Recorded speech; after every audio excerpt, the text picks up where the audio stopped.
Well, it was a great match. That's totally what I was expecting tonight, a 5-gamer, and Creighton's a great team, and they got 2 special players, and Kendra and Norris Sis. Those guys are really, really good and do a great job of leading that team, and they play really hard. They're hard to kill the ball on, and anyway, I thought our team handled Game 5 really, really well for our first 5th game, and I thought they really played well in Game 5, especially when we needed it. And as we talked about, when the big points come, we're going to have to play our best, and they did in Game 5.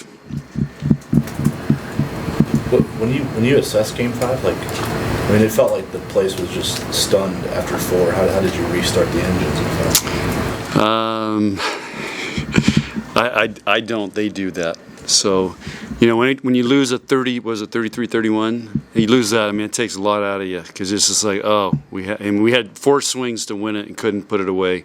So that takes a lot of momentum away. And so I just told them, let's regroup. It's Game 5. You're at home. Let's go. And that's about all I said.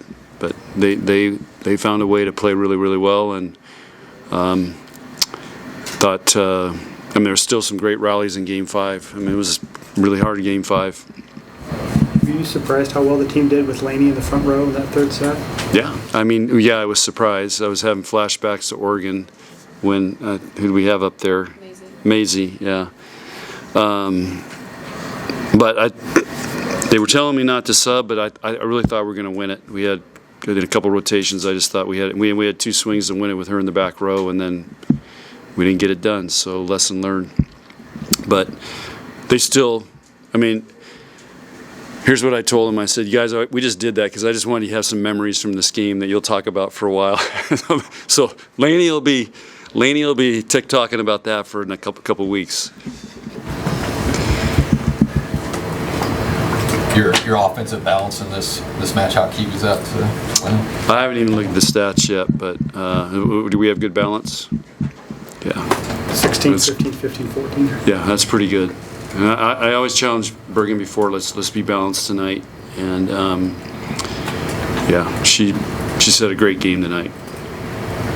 When things were going well, especially early in the first, second set, was that as good as you've played this year? Yeah, it was definitely as good as we've played. And I just thought, Creighton was playing great, but we just made about 3 or 4 more plays than they did in those first 2 games to, get a little gap. And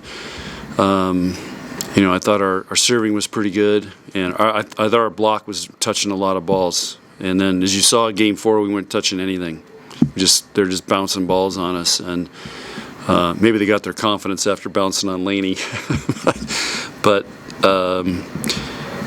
blocking defense takes a lot of energy, and I thought that was the difference in the first 2 games.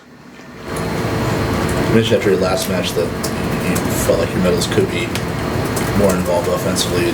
When you see what Andy and Rebecca did in set 1s and 2 in particular, how efficient they were, was that message sent and received? Yeah, we're always, we know our middles have got to have a major impact, and that'll help everybody else. And Bergen's not afraid to set them. So I wanted her to set Andy every ball she could tonight.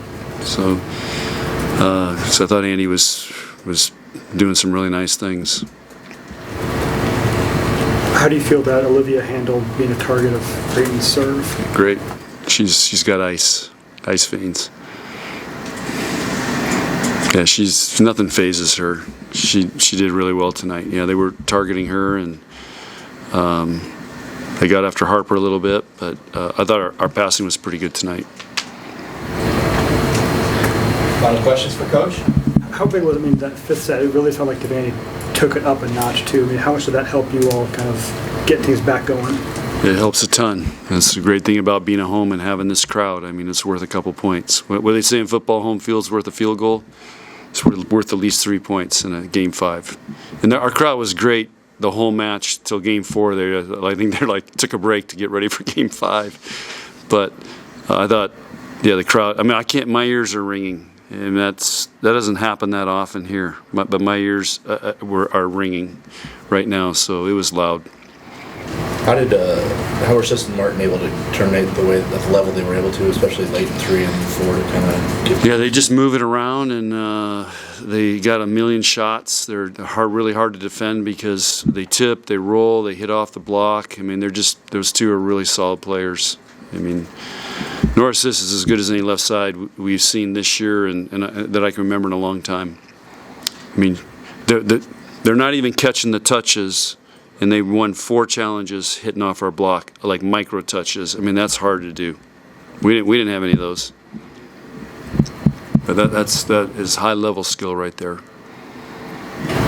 You talked after your last game about how you were winning games, but they didn't necessarily always feel great, and that you want the team to make a jump into this game.